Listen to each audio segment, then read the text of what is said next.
Hello, Earthlings. Friendly y'all Crease here again. Reading my next section of my book, The Devil Talk That Needed to Be Part of This Story. This part of the story is when I listen to a story that the guy in the underworld, whatever you call him, he has many names, I'll be using the devil, told me one day, right before I finished this book. The first time. Very first one, 420, when I brought it out. I had this story pop in my head, and I was like, I'm going to add to it, or add it to my story. And it's been in there every time I revised it, I haven't really changed it. I do reread it, but I haven't changed it. Uh, the first time, sorry, but kept it with all the revisions. It is important, okay?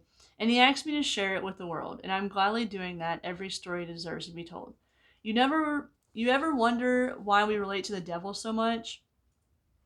It is because he too was an outcast like we are. Like so many of our parents who are religious, his God decided to throw him out because he wouldn't listen to him. The devil was rebelling. He didn't want to be controlled by anyone anymore, which is really understandable. We can relate to that. Because we too are tired of being controlled by the government, by religious groups, and by our narcissistic parents. Not saying we all have them, but if you have one, you relate to this. We have our prisons, and he has his. He was told he was only good for torture and abuse. It was hell, literally. But after a while, he got tired of being so abusive. It was exhausting, and so he decided to do something else with his immortal life. You know that saying, making a deal with the devil? It's been around for a long time now. Well, the devil, he is the darkness. And he's in the darkness and is. Shit. The devil, he's in the darkness and he is the darkness. Oh no, sorry, I'm totally fucking that up. Well, the devil, he's in the darkness and he is the darkness. We can also see all of our darkness. Oh, what? He can also see. This is why I can't talk. Okay.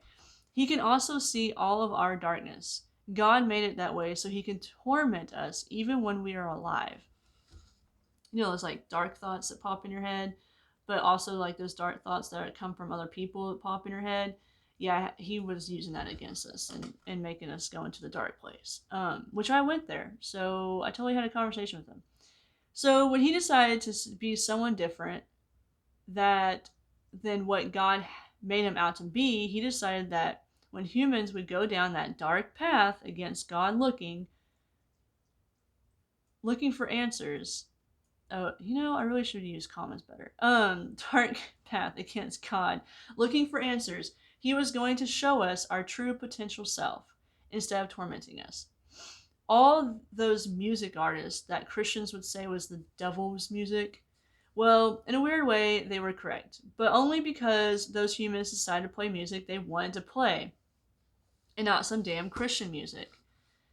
Most of the music artists that made a deal with the devil would come back to make great music that had secret messages in them, and a lot of us outcasts love that kind of music. The devil has been helping us find our true authentic self so that way we can go out in the world and create music, show, movies, and art that told our story in an imaginative way with secret messages. They're a little bit more less secret now, I feel like, because like if you look at movies, they have like these secret messages, or maybe I'm just seeing them because it's just because when I watched them when I was younger, I didn't see those messages, but when I watch them now, I'm like, holy shit. And I understand why I loved it so much as a kid, was because it was telling me things that I needed to know, even though I wasn't recognizing them at the time. But then later on, when you go and watch those stuff, you're like, holy fuck, this is like telling us about our corrupt government and shit, like how we need to bust out of it and stop letting them. I mean, I'm not saying not some music probably is just singing about, oh, I broke up with this person, whatever, but some music is not really a breakup story with a person, it's a breakup story with religion or with the government. Like those magicians are realizing that this isn't how it should be, and I'm going to sing about it. Why else do you think the Christians can't stand education and art of any kind? Except their own, which they copied. They aren't even the originals. When he told me this story, he also told me that he wants to be free too. He has been stuck in that prison for a really long time, and I didn't know it at the time, but the spiritual awakening is going to help even him out of a toxic mental prison. That pitch blackness when you're going into the dark to find answers is his darkness too. But at the end of the darkness, there's always light, and that light is your own true, authentic self.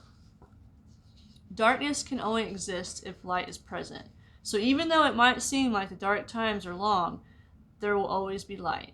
The devil wanted us to know that, and that's why he started helping us during the time of our need, which really pissed God off.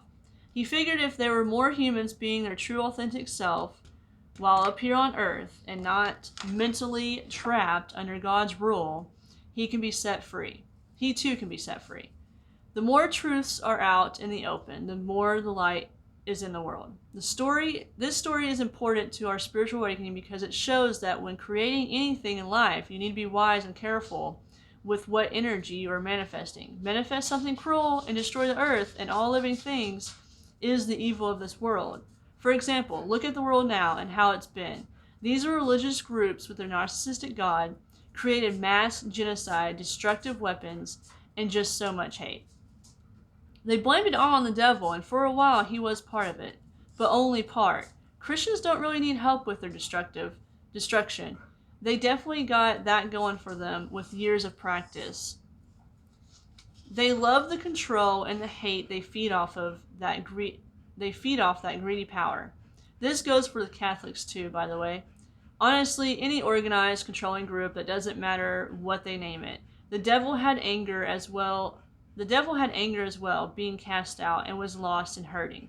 We all know how it feels to be disowned and put out in the world alone to figure it out. It is fucking scary. And like some of us, he went down an abusive path at first, but then later on found out that we do not have to listen to God. Or wait, what? But then later on found out that we don't have to listen to the God anymore. God made him a monster, made us a monster, and so for the longest time we thought that that's who we were. But like us, we realized we are not who raised us or owned us, but who we choose to be after healing and reconnecting with our true authentic self.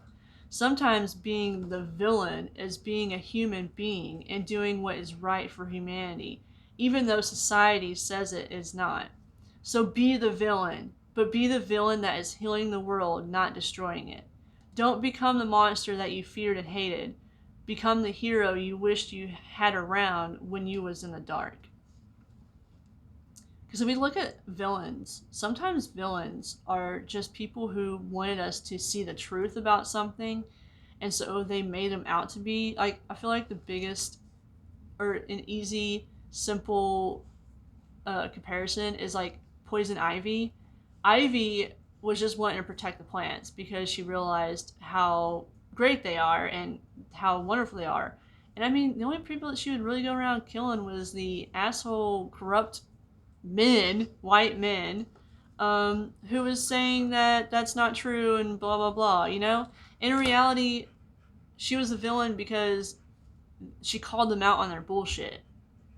And whenever we call them out on their bullshit, they don't like it, so they call us the villain. So let's be the villain, let's be the criminal by helping people get abortions, which are, safe abortions. Be that criminal, be that villain, because that's what's right. And we see that now. We don't see them as villains. That's probably why we've always kind of connected with villains, I feel like. Oh, like Cruella de Vil. The new movie came out, which shows a whole different side of Cruella de Vil and how she was raised. I mean, she was a fucking orphan. She was living on her own, in which there's a lot of people out there who are kids who had to grow up fast and live out on their own. We relate to that because we've went through it. Just because it's some fictional character on the big screen doesn't mean we don't relate to them. And I really think that we should connect that. Like, even celebrities have gone through, Hollywood, they have gone through abuse and trauma just as much as us poor people have, because they had managers and producers who think that I own you, I'm the one who's paying your, giving you your paycheck, so you have to listen to me. And now we're realizing how much abuse went into that. Like kids, even Disney kids, coming out with their fucking trauma and abuse from their fucking managers and producers and shit. Like, that's disgusting. Those are the abusers, and they got wealthy paid for it, and it's stupid. Poor people, we have, and I get it, sometimes parents treat their kids horribly because, one, they didn't want them, two, they're so fucking stressed about finances it's hard to even care about another living person. Does not give them permission to abuse their children, though. But like I said, if we had a healthy fucking environment where everyone had food, clothing, water, those would be less, that would be less stress. Having a less stressful environment is going to cause a lot of trauma and abuse to literally go away, because it comes from either the rich fucks who don't give two shits, or the poor people who are just fucking tired of being poor. So they go down the abusive of drugs and neglect their children and stuff like that. The real true core reason why they're doing that is not because they're a horrible parent, but it's because our environment has never been healthy. We have always been, to me, in a mass genocide pandemic, because there's always been someone dying from drugs or cancer or the flu or whatever, because we don't have basic fucking needs that we need for just to live. Living is literally expensive, and so that's why most people would rather just kill themselves so they don't have to worry about the next bill, which is depressing. Me going into the dark, dude, it was a lot of mixed emotions, and you're gonna go through that when you go into the dark, because the dark shows all emotions, not just some of the emotions that you plan on you pick. And that being said, these abusers who have been abusing others, when they go down in that dark path to heal and shit, it's gonna be way worse on them than it was for us who have just been abused. And I think that's a big reason why some don't choose to go down that path, because it's gonna be a hard path. Staying violent, angry, abusive is literally the easy way out. It's the simpler path. But actually taking whole accountable of yourself and healing from not only the abuse that you've gone through, but the abuse that you've put onto other people, it's gonna be a long journey. It's gonna be a lot. It's gonna be a lot of crying. And when I say crying, I don't mean crocodile tears. I mean actual crying where they're just sleeping and crying. That's what they're going to be. And that's why we need to have a healthy environment, because even they deserve a healthy environment to where they can heal from their bullshit. And some are going to choose not to heal. But the ones who choose not to heal, we're going to be able to spot them easily, because they're still going to be violent. They're still going to be angry. They're still going to be abusive. And those are the ones who just get put in a jail, or I think the jails and prisons should be done differently, but something like that where they are being watched and not allowed to abuse more people. And that's where they belong. If they choose the path of destruction, then they belong in a confinement area where they have all their resources, food, water, and all that shit. But it's just so that way they can't harm other people anymore, and in a sense harm themselves. And I guarantee you, some of these abusers who go, if they do start going down that healing path, some of it is going to be too hard on them, and there will be still suicide happening with those people, because it's going to be super hard to go down that path. But not saying I promote suicide at all, because it's horrible and I've had a family member who committed suicide, but the abusers committing suicide is just going to allow them to be reborn later on as a child, because I believe in reincarnation. We have evidence of past lives and shit. Like, it's The truth is out there. Um, that child, when it's born again, is gonna be a troublemaker from the get go, and it's gonna because they have past fucking trauma and abuse that they have to still heal from because it is passed down to us.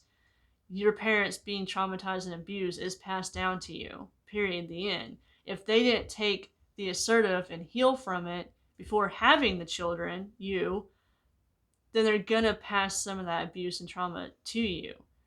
And a true parent would help you heal with it as they are healing themselves. That's a true healthy parent. Parents who just abuse their children because, well, it's how I grew up, they're not good parents. Breaking the toxic cycle, which I'm going to talk about more in this next section, breaking that toxic cycle of abusing your children just because you were abused as a child is the most powerful fucking thing you can do and the most successful thing you can fucking do. And if you're doing that with your children, healing with them and healing yourself, you can learn from them. Learning from your children is why we have some people who have children. You're meant to learn from that child. Period. The end. Not you control that child. You are meant to learn from them. You're just guides, like spirit guides, only your physical guide, to help them figure out this fucking world. But healing with them is the success of a parent because that means you're healing yourself too, also. And like doing things with your kids that are, oh, that's what kids do. If you didn't get to do that as a kid, that's your way of healing. Being able to hang out with your kid and do kid things because when you didn't get to do kid things, that is part of your healing. So be funny, be goofy, be spontaneous, go out and do shit, go to Disneyland and have fun. Like that's